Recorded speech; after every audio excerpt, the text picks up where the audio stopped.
Alright, this is a video I'm making, mainly for Matt, to see about my garage door here. I went ahead, opened up both garage doors here, to look at the spring tension on the door, or on the pulleys.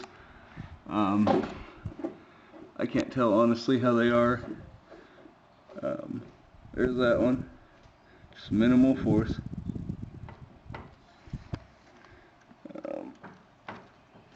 Okay, and here we go over to the other door,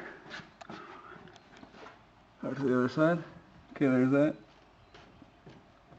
Minimal force also. Okay, now we're going to go to the door that is working. There's the lumina there.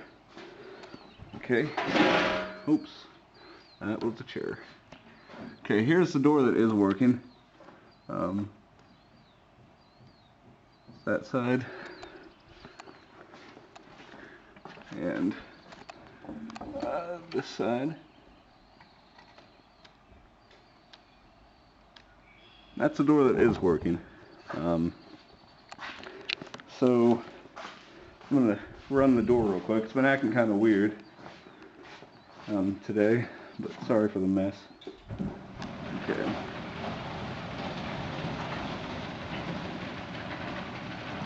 Here's what it's doing.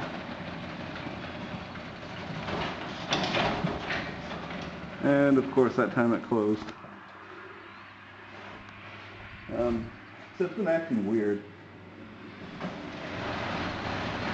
Open it and try and close it again. Of course now it's going to be fine. Okay, I'm going to try it once more.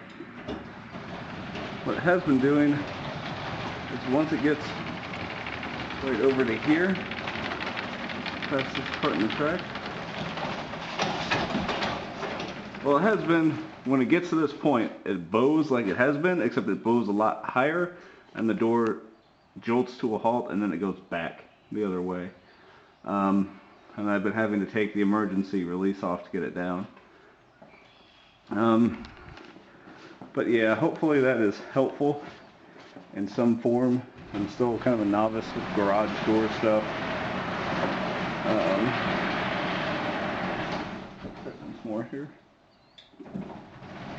We'll do it this time.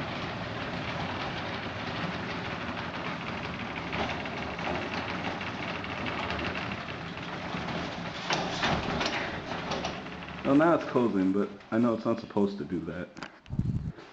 The other door does not do that. Show you real quick here. This closes pretty normal like. Alright.